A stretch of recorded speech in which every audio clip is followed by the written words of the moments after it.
जी तो dear students, आज का जो हमारा टॉपिक है वो है कि किस तरीके से एक जो इकोनॉमिक एजेंट है वो अपनी डिसीजन मेकिंग करता है कॉस्ट एंड बेनिफिट के हवाले से। अपॉर्चुनिटी कॉस्ट क्या होती है, marginal cost, marginal benefit, equity और एफिशिएंसी, ये कॉन्सेप्ट्स क्या हैं। आज हम इन टॉपिक्स को कवर करेंगे। सबसे पहले हम ये देखते हैं cost and benefit of an economic decision वो कैसे किया जाता है। इसके अंदर एक कंसेप्ट आता है रैशनल चॉइस का, जो कि डिसीजन मेकिंग के बारे में है कि किस तरीके से out of emotions decision making की जाती है ऑल अवेलेबल इंफॉर्मेशन को यूज़ करते हुए, और आप अपने जो इमोशंस हैं उनकी वजह से ना तो पैदा करते हैं और ना ही किसी चीज़ को परचेज करते हैं। इसी तरीके से कंज्यूमर इस जो रैशनल अप्रोच है इसको यूज़ करते हुए वो कॉस्ट एंड बेनिफिट एनालिसिस करता है अपने किसी भी इकोनॉमिक डिसीजन का। इससे क्या होता है, इससे ये होता है कि आप एफिशिएंट चॉइसेस बना सकते हैं लिमिटेड रिसोर्सेज के अंदर। हम इस थ्योरी में ये अज्यूम करते हैं, ये प्रोड्यूसर और कंज्यूमर दोनों अप्लाई करते हैं, यानी अपने कॉस्ट और एक्सपेंस के हवाले से। अगर हम ये एग्जांपल देखते हैं तो हमें पता चलता है कि नेट बेनिफिट किस चीज़ की इक्वल है, बेनिफिट माइनस कॉस्ट। इस एग्जांपल में हम देख सकते हैं कि इस्लामाबाद में अगर वो जॉब करता है बंदा तो उसको नेट बेनिफिट 64,000 है, फैसलाबाद में उसको 53,000 है। तो अब ये कॉस्ट बेनिफिट और कॉस्ट का डिफरेंस वो देखता है, तो नेट बेनिफिट ज़्यादा है इस्लामाबाद में तो वो इस्लामाबाद वाली जॉब करेगा। प्रोड्यूसर भी इसी तरीके से अपने बेनिफिट को देखता है कॉस्ट के हवाले से। अपॉर्चुनिटी कास्ट हमारे पास क्या होती है, opportunity cost refers to the benefit lost when one option is chosen over another.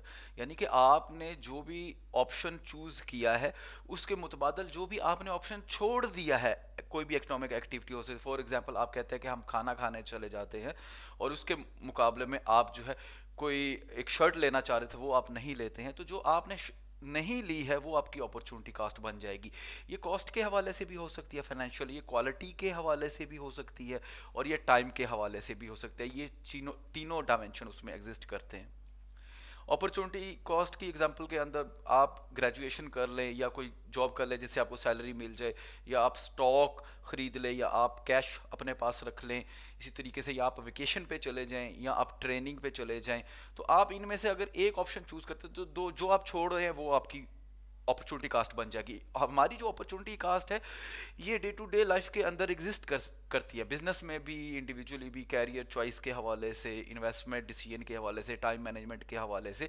जो एक रैशनल इकोनॉमिक एजेंट है वो सोचता है इसके बारे में। मार्जिनल कॉस्ट और मार्जिनल बेनिफिट ये होता है कि आपकी टोटल कॉस्ट के अंदर जो तब्दीली आती है जब आप एक एक्स्ट्रा यूनिट गुड का कंज्यूम करें या प्रोड्यूस करें तो उसको मार्जिनल कॉस्ट कहा जाता है। और जो आपको बेनिफिट एक्स्ट्रा हासिल होता है एक एक्स्ट्रा यूनिट कंज्यूम करने से या प्रोड्यूस करने से, उसको मार्जिनल बेनिफिट कहा जाता है। और जहां पे ये मार्जिनल कॉस्ट और मार्जिनल बेनिफिट इक्वेट करते हैं वो आपका एफिशिएंट डिसीजन होता है।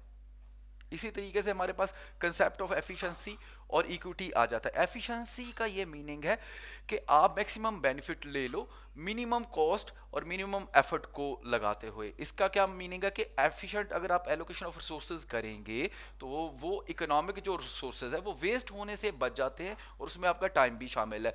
यानी जहां पे मार्जिनल कॉस्ट और marginal benefit theoretically graphically equate करते हैं वो आपकी एफिशिएंट पॉइंट होता है। प्रोड्यूसर और कंज्यूमर दोनों इसको यूटिलाइज करते हैं। इक्विटी का ये मीनिंग होता है कि fair distribution of economic resources या इकोनॉमिक बेनिफिट, यानी उनकी जो डिस्ट्रीब्यूशन है वो सबको जो है उसमें फेयर डिस्ट्रीब्यूशन मिले।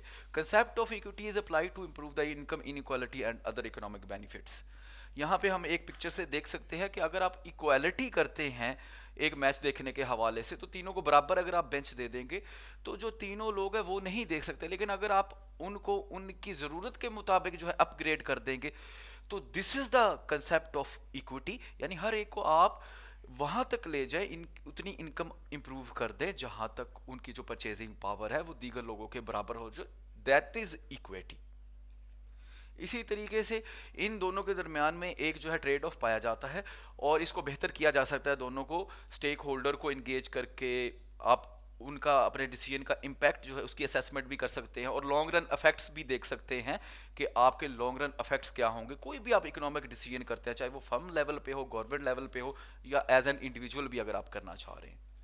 इसी तरीके से हमारे पास फॉर्मेटिव असेसमेंट आ जाती है कि अगर आपके पास $5 हैं $500 स्पेंड करने के लिए, तो या तो आप एक गेमिंग कंसोल उससे बाई कर सकते हो, या आप उसको इन्वेस्ट कर सकते हो स्टॉक में, जिससे आपको $600 मिलेंगे। तो अगर आप ये करते हैं कि आप गेमिंग कंसोल ले लेते हैं, what is the opportunity cost? $500, $600, 1100 होगी या $100 होगी? तो इसमें से कौन सी उसकी अपॉर्चुनिटी कॉस्ट होगी? जाहिर है उसने जब $500 गेमिंग ले लिया, तो जो उसने छोड़ा है वो ये स्टॉक इन्वेस्टमेंट छोड़ी है, जो कि $600। तो ऑप्शन बी जो है हमारे पास करेक्ट ऑप्शन है।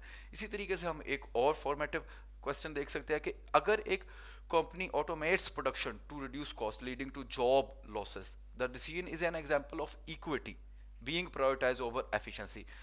ट्रू और फॉल्स?